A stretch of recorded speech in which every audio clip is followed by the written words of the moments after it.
And the winner of the 2012 Nokia Business Innovation Award is Maureen Clifford.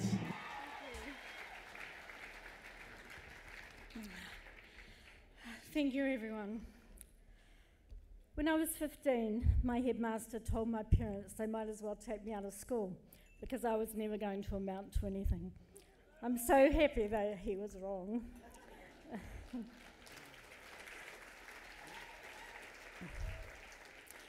At 17, I was married. At 25, I was a widow with 2 children aged 7 and 8. No insurance, no car, no house. I was on a widow's benefit, which is hard, restricted existence. I don't say this for sympathy because this was like a lifetime ago for me.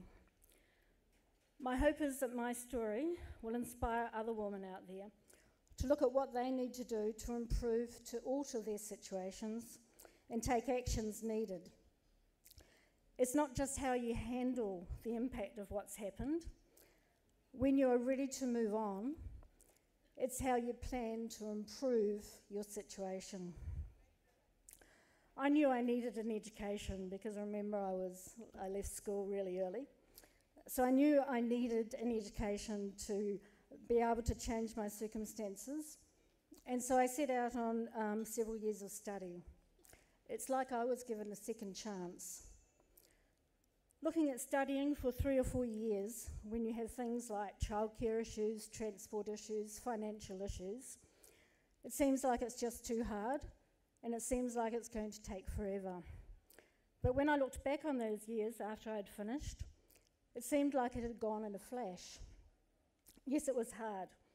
Usually the last thing you want to do when you tuck your children in at night is to have several more hours sitting there studying.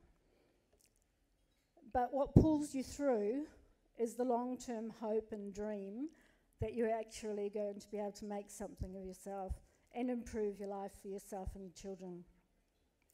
And it really is just a short space in time. So where am I now?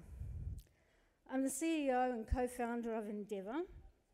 Ndevr was founded 14 years ago as an IT consulting company selling and implementing Oracle products.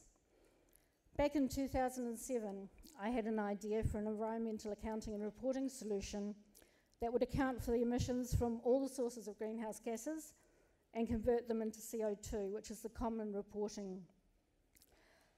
I also wanted to account for other environmental factors like water and waste, and also wanted to make sure that it was suitable for international requirements.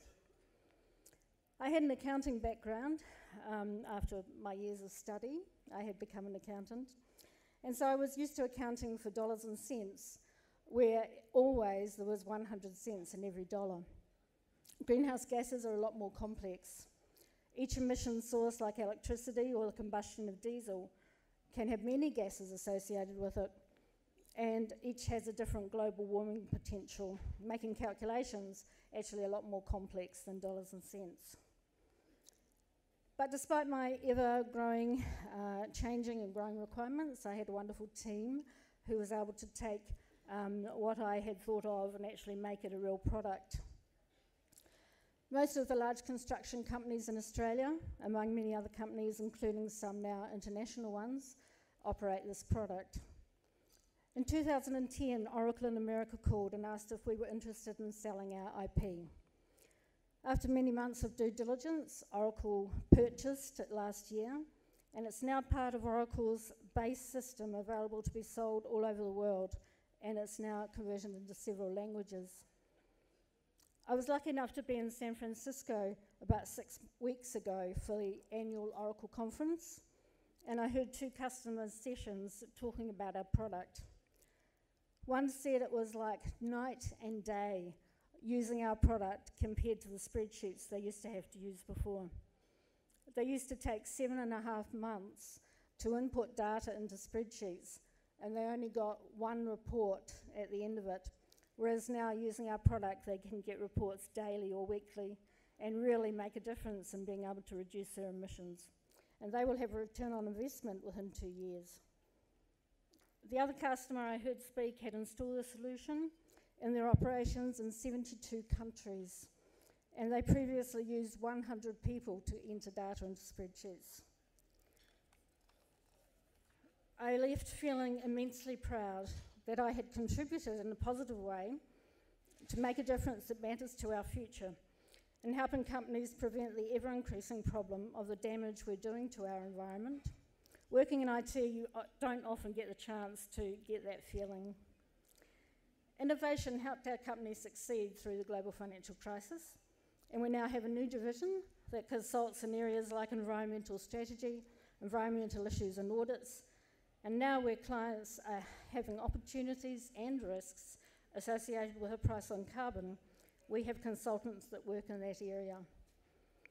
We have diverse work. We've got people out on a pig farm assessing the carbon offsets from flaring methane, to assisting a large company in Australia with their carbon neutral strategy. And this has nothing to do with IT. So we've been able to diversify because of innovation. Innovation gives inspiration. It inspires others to come forward with ideas. It can change people's careers, and it gives people new focus, and it's a great morale booster. Thank you, Nokia, for sponsoring an Innovation Award and recognising the importance of innovation. And thank you, Telstra, and the other award sponsors.